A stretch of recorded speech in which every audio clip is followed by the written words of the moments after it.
వీడు రైతు బిడ్డ కాదు, వీడు సొసైటీ చైర్మన్ గా వీడు డైరెక్టర్ గా ఉంటాడా గెలుస్తాడా, వాళ్ళ చేతిలో 20,000 లేవు. దుర్మార్గుడా, నువ్వు 15 ఏళ్ళు నిజండు కదా, నన్ను పట్టుకొని మాట్లాడుతున్నావు. తిమ్మాపూర్ మీడియా మిత్రులందరికీ మారకుండా నాయకులందరూ తెలుసు. నేనేం చేసినా కాశీపేటలో ఈ వ్యక్తులు మొట్టమొదటిసారిగా తెలిసినప్పుడు 1,50,000 రూపాయలు సొంత జేబులకి ఖర్చు పెట్టి నేను అంబేద్కర్ విగ్రహం పెడితే ఆనాడు మంత్రివర్యులు ఈటల రాజేందర్ గారు, ఎంపీ వినోద్ కుమార్ గారు, జడ్పీ చైర్మన్ పునవ్ గారు, ఎమ్మెల్సీ నాగరాజు లక్ష్మణరావు గారు, అప్పుడున్నటువంటి ఇన్ఛార్జ్ ఆనంద్ గారు, ఈ దుర్మార్గులు వీళ్ళందరూ తీసుకొని వచ్చి దాదాపు 2,000 మంది ప్రజలతోని బ్రహ్మాండమైన ప్రోగ్రాం చేస్తే తమ్ముడు మంచిగా వేసినాన్ని మొత్తం నియోజకవర్గం అంతా తప్పుకొచ్చిండు. ప్రతి విగ్రహం కాలం నువ్వే పోయి ఉండాలి తమ్ముడు అంటే ఇక్కడ ఉన్నటువంటి పచ్చులు కూడా కొన్ని ప్రతి విగ్రహం కాదు 20 దుర్మార్గులు కొని ఎవరు రావద్దు. నేను చెప్పిన అక్కడ ఉంటారు, ఏ నాయకుడిని వినవద్దు, ఎవరు వినవద్దు. ఆ కాశీపేట విగ్రహానికి 20,000 రూపాయలు అప్పుడు ఆయన దగ్గర భాస్కర్ రెడ్డి గారిని అన్నగారు ఉంటాయి. ఆయన 20,000 రూపాయలు చెప్తే పాపం ఆయన 25,000 రూపాయలు చెప్పారు.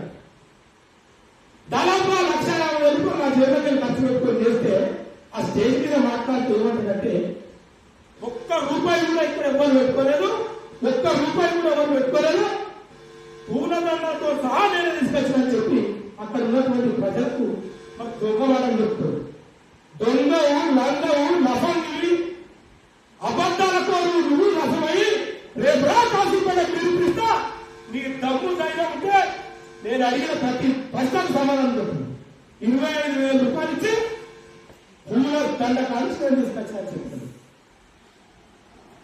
ప్రతి దాంట్లో కమిషన్ లెక్క గుర్తుపడని ఈ దుర్మార్గులు సబ్జెక్ట్ మీద అవగాహన లేదు. ఎవరు మాట్లాడితే వాళ్ళని విమర్శించడము, తల్లికి పిల్లలు మాత్రం, భార్యకు భర్తకు మాత్రము, మరి అన్నదమ్ములు మాత్రము, అంబేద్కర్ సంఘాలు మాత్రము.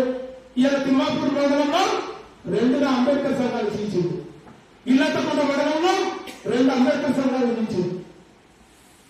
ఎవరైతే రసమైకి ఎదురుగా మాట్లాడితే వాళ్ళని అణచివేయడమే, వాళ్ళని పోలీసు కేసులు పెట్టడమే, వాళ్ళని స్టేషన్ వేసి పెట్టియడం.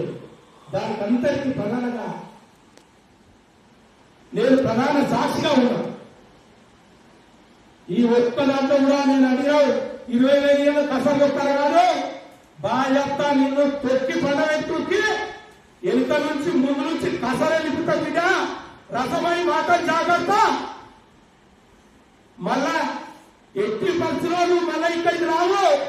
నువ్వు ఎప్పుడైతే వలస వచ్చే నాయకుడివి, నువ్వు ఎక్కడికి వెళ్ళినా జీవితంలో నువ్వు ఏ నియోజకవర్గంలో పోటీ చేసినా ఈ యొక్క దళిత ముద్దు బిడ్డలందరినీ పట్టుకొని వచ్చి డప్పులు కొట్టి నీ యొక్క చరిత్రను అక్కడ ప్రచారం చేసి నీకు డిపాజిట్ దాకా కూడా చేస్తా. నీ జీవితంలో నీ గుండెలను నిద్రపోతా. మా డాక్టర్ కవంపల్లి సత్యనారాయణ గారి సహకారంతో దళితులందరూ పైకి తీసుకొచ్చే విధంగా మేము ప్రయత్నం చేస్తాం అని చెప్పి సందర్భంగా తెలియజేస్తూ మరి అవకాశం వచ్చింది.